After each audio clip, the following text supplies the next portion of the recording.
Hello world of YouTube and welcome to the last entry for this installment of List Week 2010's edition. My top 20 favorite albums of the 2010s. It's a list I know a lot of you have been anticipating. It's a topic that has been hotly debated, hotly discussed, what the best albums of the last 10 years are. And the last 10 years were an incredible time for music. A lot of instant modern classics were dropped, and a lot of stuff that I enjoyed that were both largely talked about and not so much, and that's what I'm going to be talking about today, my 20 favorite releases.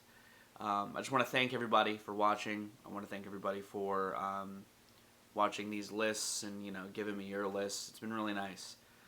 10 years ago, I graduated high school, and it's insane everything that's happened in that time, but I'm glad that I'm here. I'm glad to be sitting with you guys to talk about these records, and let's just get going. Starting with a DJ mix that's not really an album. I mean, it's an album. It's just also 4 hours and 20 minutes long. Sick news, bro. Nimesh's Welcome to Warp Zone is a great tribute to video game music and just video game sounds in general. There's a lot of cool mashups and collages on this album that create a whole bunch of different sounds and atmospheres, and it's all really nicely, cohesively brought together. I'd argue it's Mesh's best project. I mean, obviously, it's what's on the list.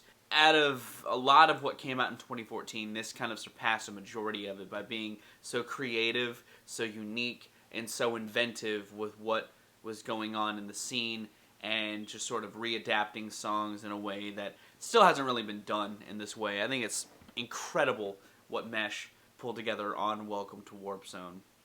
I love how he keeps it all themed. Everything feels very cohesive in that regard. Everything's themed properly. And it's just, it feels like its own entity.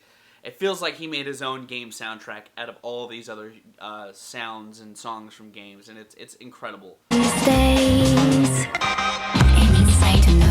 You saw my Songs of the Decade video that isn't up on the channel because I couldn't post it on the channel. I told you I'd be talking about Hotel Valentine. It's a record that everybody and their mama slept on in 2014. It was a comeback record by this band that had a couple records in the late 90s, but they completely took their sound, their sort of quirky, off-kilter, off-the-wall, sort of tongue-in-cheek sound, and turned out something a little more serious with Hotel Valentine. It's got a weird concept, two ghosts falling in love in a hotel, and it does that idea and does really weird imagery and dark sounds in it under the guise of Shibuya Kai and, alternative and electronic music. It's so cool. There's moments where Miho Hattori sounds super haunting with her delivery, while also having some playful moments like Deja Vu or Motherfucking Nature. It has some socio-ecological lyrics on that track, but it's a lot of fun. This record has its doses of fun with a huge ounce of sincerity injected into that, and it's an aesthetic I also really dig. So yeah, I loved this record when it came out, but it's only grown in time, my love for it, because of its sound and its style. I think it's really cool. This dick ain't free. You looking at me like it ain't a receipt, like an... Already coming in with some weird takes, I guess. I love To Pimp a Butterfly. I've loved it since it dropped. It's not my favorite Kendrick Lamar project. I love a lot of the ideas he's exploring on here. I love how we took the idea of making a concept record with Good Kid, Mad City and flourished it into something a lot more artful with To Pimp a Butterfly. I love how he's really doubling down on this jazz aesthetic. I love the funky instrumentals that are on a lot of these tracks. I love the features he pulled together on here. It's just not my favorite Kendrick Lamar record. I think it's really good. I think it's really good. Out of all the records in the decade, it still ended up in my end of the decade list. It's an album of his I just don't revisit as much, man. Like, I dig it. Every time I sit down with it, I vibe with it. I think it's really cool. Alright ended up on my Songs of the Decade list, if you caught that. And I love the poem that he continues to unravel as the album goes on. I'm just going to leave it at that. It's a great record. Most of you already know it's great. It's Kendrick Lamar. I'm a huge Kendrick Lamar fan, so it wasn't a surprise an album of his ended up on this, but I'm sure a lot of you were expecting this to be higher. blokes fucking made it.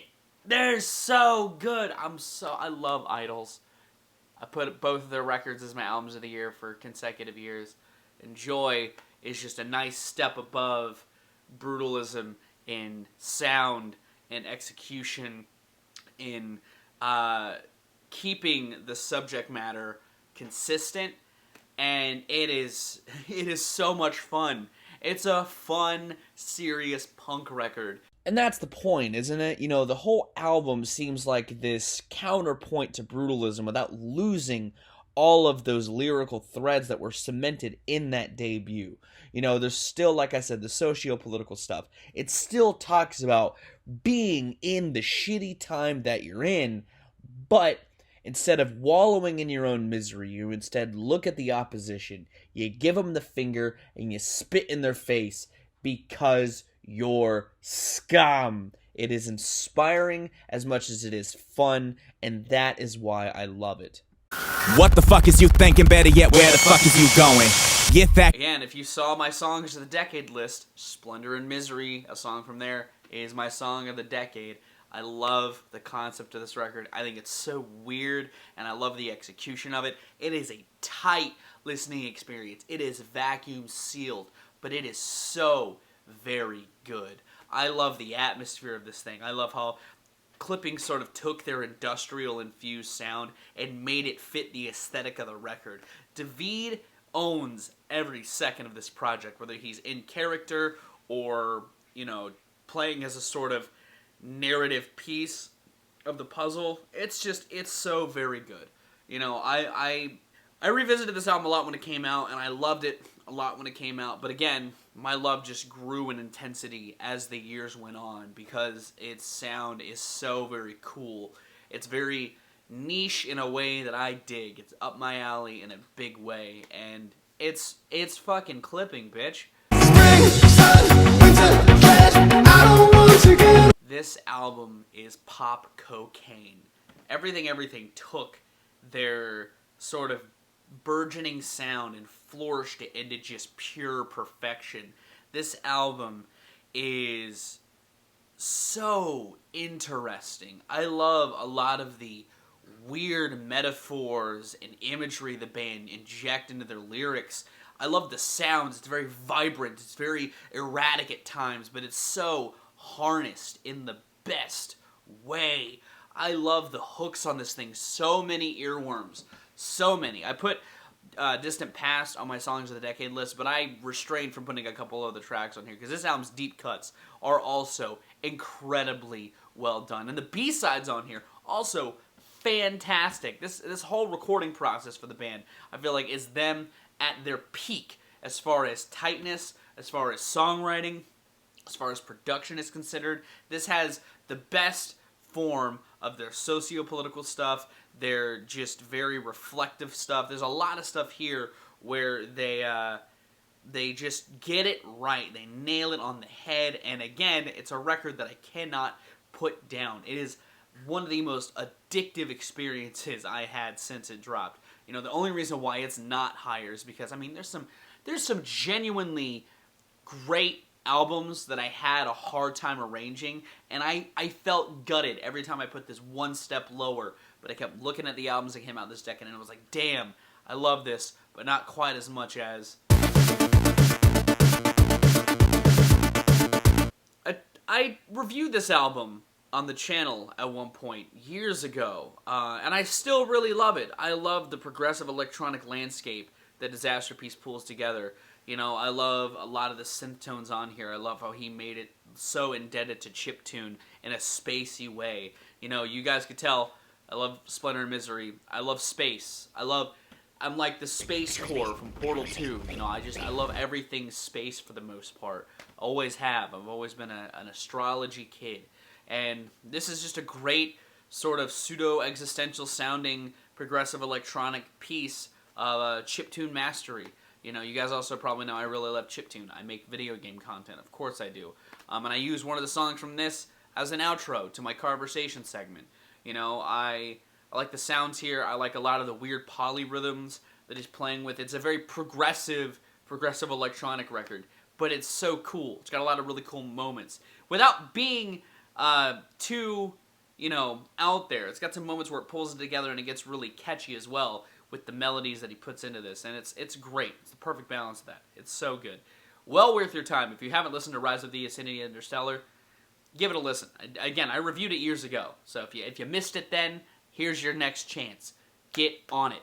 Listen to this album. It's perfection. Marinate the scene with my high beams. Y'all know I've been on the Big Crit train for a long time now. This isn't the only album of his in my albums of the decade, like my top 100, but this is the highest charting because it's the one that got me into him. It's the one that I get the most nostalgic for. When he played Country Shit live, I got the most hype. Even if he played other stuff from Return of Forever in like a collage, the fact that he took the time to still pay tribute to this record in 2019 speaks a lot of volumes for how great this record really is. It's got some really soulful instrumentals, some really, smooth instrumentals as well, with a touch of jazz. Crit's flow is so goddamn warm. It is just great. And his reflection on here is really good. And it's a great balance of reflection and country-infused instrumentals. It's got that southern flair that I just love oh so very much, whether he's talking about Country Shit or My Sub. He's got great, sincere moments on here. And this is Crit at his most real, at his most raw, because he's still, finding his footing in this lane, and I feel like he's presenting it in the best way on Return of Forever. It's a lot of great shit. There's a lot of popular moments on here that I feel like people really sleep on by and large. I mentioned this in my 10 mashup records you need to listen to video. This album is so glitchy and inspired, and I love that about it. It's so very different from a mashup project. Normally mashup projects are pretty straightforward, outside of the Neil C. Ciariga and Kids and Explosions camp. And Kids and Explosion is very much so on the shit posty in a new way sort of thing. Because this came out in 2010, a time when mashup didn't really sound like this, and I would argue it's a good progenitor for that scene. It's got moments where it's being a little tongue-in-cheek, it's being a little shit posty, but it's got a great harnessing of these instrumentals that work really well, whether he's chopping up Guns N' Roses and Queen over Eminem, or he's, infusing Radiohead and Lil Wayne, or he's chopping up Drake and making him sound really fucking weird. It's a cool-ass project that I can't get enough of. I get an itch to throw this on, and I'll binge it for a week straight, because it's just so weird. My first live stream I used this as the background music for my loading We Will Be With You Soon scene. It's great. It's a good record to throw on to just get enveloped into that whole glitchy mashup scene, and yeah, choice shit. A lot of bands disbanded over the last decade. It happens in every decade, but when one of your favorite bands does it and they release an album to kind of act as a send-off to it, it hurts so very much. It's a bittersweet record, Dissociation, but it's incredible. They decide to really spare no expense and pull, no punches at making one of the more engagingly weird experiences of their career, whether they're dipping into IDM-infused stuff like on Fugue, or they're channeling their Mr. Bungle, Mike Patton influence a lot more so across the board, or they're making something incredibly sad and morbid like The Closer. There's a lot of moments on here that just hit you as a fan of this band, and it's sad that we bid them farewell, but I mean, they did it in such a stylish way. They did it in a Dillinger way on Dissociation, where they provided the listener with still an incredibly weird experience that you're never gonna forget. Fire burning inside my eyes. This the music that saved my life. Y'all be calling it. I said it in my 3-album run video.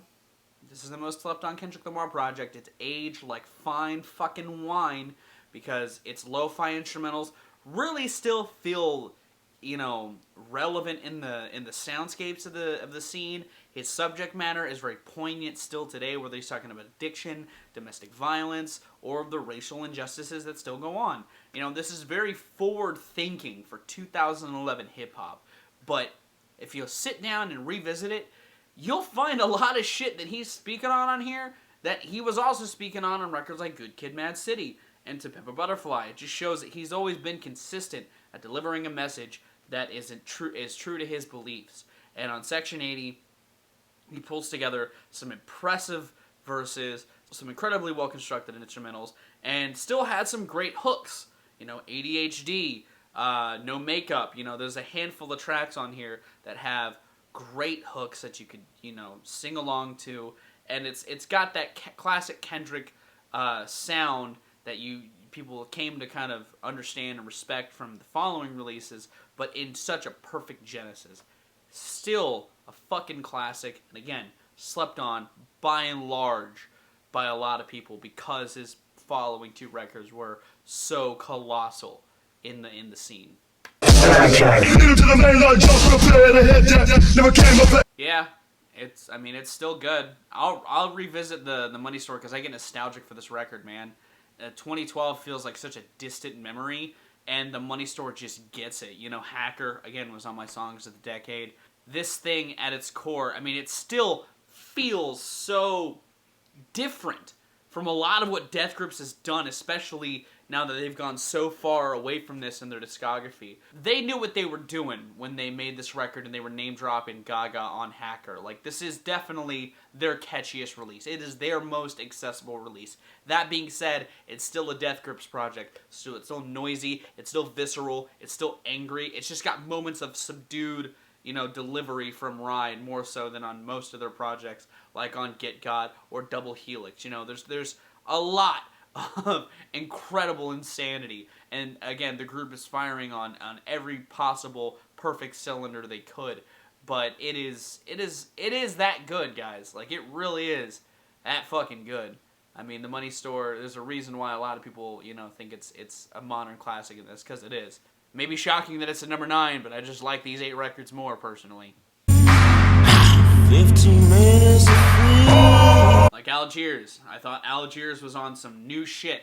I still think they are. But on their debut, they just had this, again, lo-fi, great edge to their gothic gospel, soul-infused sound. You know, I talked about Black Eunuch in my songs of the decades list, but the opener Remains is also so very good.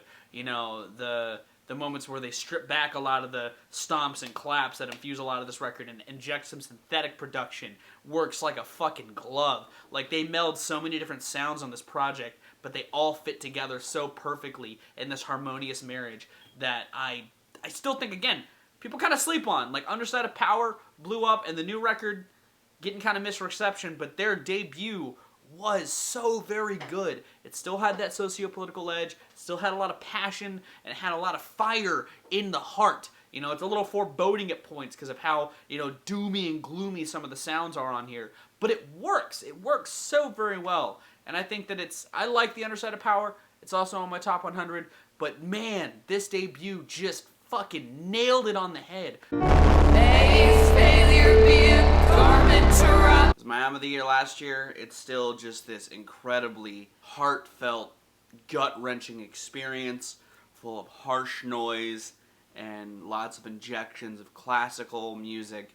It's a cool combination that I think works really well. This isn't the only super harsh release that I really loved over the last decade, but this was definitely the one that I loved the most as far as this type of absolutely bleak records. It is, like I said in my review and my year-end wrap-up last year, for last year, this Kristen Hayter does a really good job at putting you into her mindset pretty clearly, consistently across this whole project. You feel her pain, you feel her agony, you feel her frustration, and it is just beautiful in how she constructed it. It is a great release that still is worth your time, if you couldn't guess that.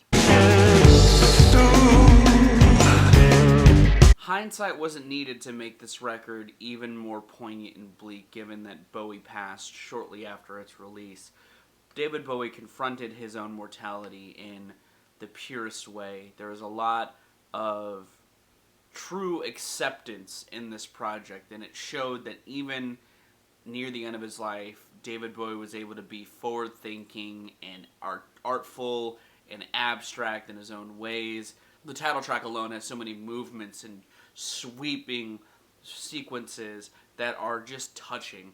And there's this overarching sense of just dread that looms over the entire project, even without the news of Bowie's passing shortly after. And it's just incredible that he has channeled this sort of, disheartened, bittersweet acceptance throughout a project.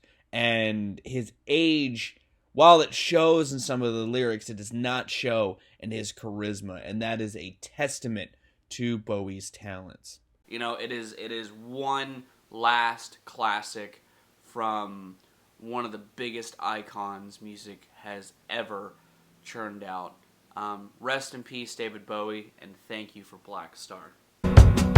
We know the 508's unbelievable. I feel like as the years will go on, this will be viewed as the peak of the Rostam-centric stuff, given that this was the last album he really had a hand in as a member of the band. Sure, he had his hand behind the scenes and helped a little bit on Father of the Bride, but that definitely feels like a different beast than Modern Vampires of the City. They took a lot of their playful, indie-centric sounds and started to funnel them in a very mature way, and I love a lot of this record. It's got a huge sense of sincerity behind its literary references and very pretentious sounding lyrics. Plus, it still has a lot of the jovial funness that was seen on their first two records, but again, channeled through just a different funnel that made so much more sense. This record was a classic to me when I first heard it, in both sound, accompaniment, and scope, and it still feels that way, 7 years later. This album is just incredible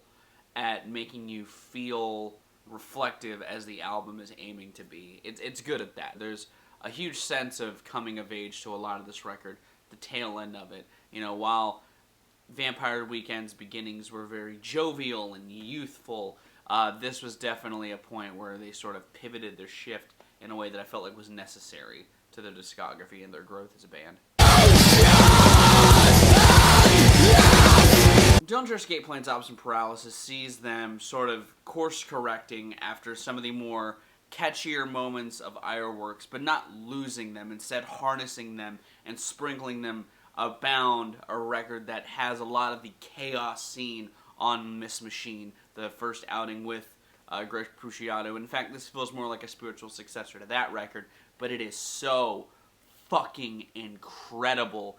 I love the production on this record. Everything feels so very cohesively produced. Everything has a pocket, it sits in it well, and it all comes together to stir some sort of chaos. But again, the album has its own catchier moments that are really good. A lot of the riff work is really great when they pull it together and make it less crazy. It's a great gambit of just madness, and still one of the records that I come back to with a smile on my face, because it is heavy, it is crushing, and it is so very Dillinger in the best way possible. They started this decade off on the right foot, in my opinion.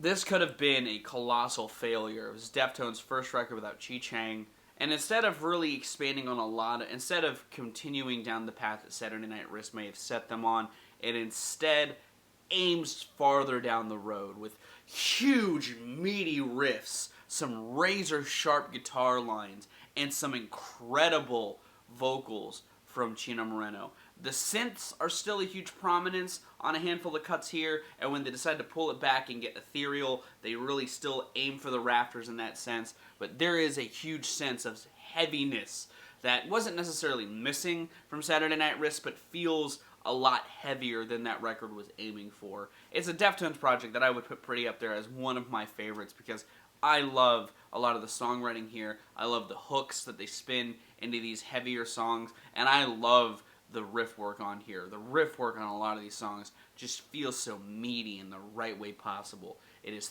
thicker than anything they had done prior and set a good precedent for what they would follow in the ensuing decade.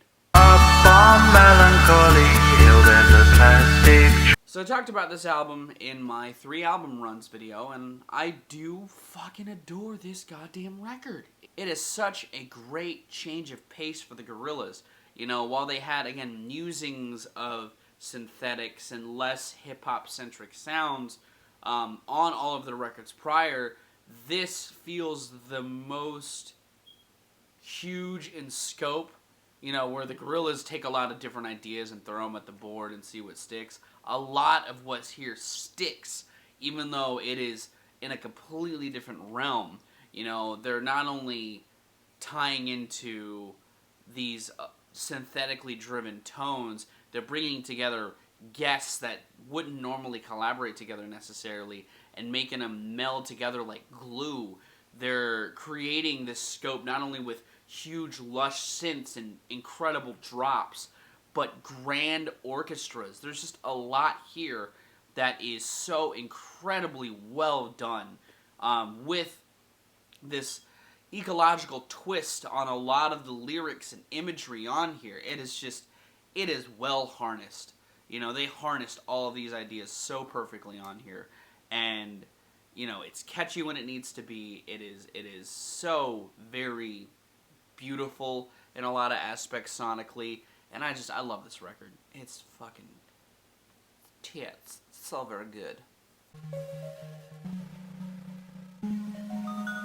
This may seem anticlimactic to some people because it's a soundtrack, but God, I love the Fez soundtrack. I've talked about it a lot on the channel. I don't really know what else I can say about it. You know, I did a review of it. I did a playthrough of this game where I talked about the soundtrack. I talked about it in my top game soundtracks list. Like, I talk about the soundtrack a lot, you know. It was the soundtrack to my life for a little while. This is all I listened to for like 10 months back in 2012, pretty much.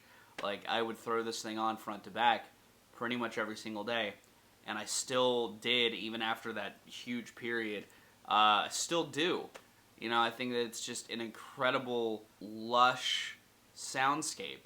You know, it just hit me in a way that I think transcends the game. Because the game is fine. It wasn't on my games of the decade list. Or like my top 20 games of the decade.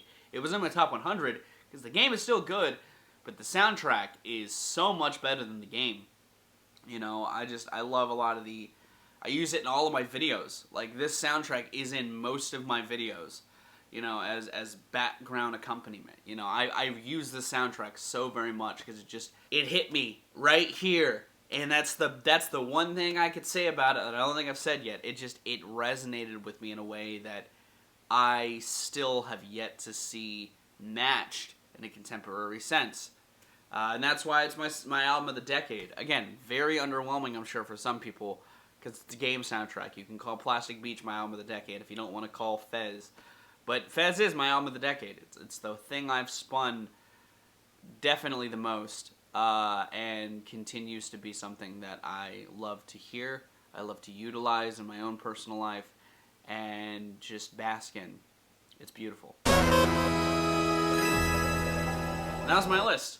What did you think about it? If you would like to see my top 100 albums of the decade, it's linked in the description. If you want to see where To Be Kind ended up, or Wugazi, or what Flaming Lips record I would consider a contender for that, or some other soundtracks, because you know me, I put soundtracks everywhere. It's linked in the description. It's on Rate Your Music. But I'm going to get out of here. Thank you so very much for watching. Thank you again for all the support you've given me over the last decade. Thank you for continuing to watch. If you'd like this list, be sure to give it a like. If you would like to see more of my music, gaming, and general nerdery content, be sure to subscribe. Special thanks to my patrons if you would like to join their ranks. Linked in the description is my Patreon. You get early access to stuff, help drive the community, and get exclusive content as well. I have been Vowel Rack. You guys have good days, lives, and situations, and I'll see you another day.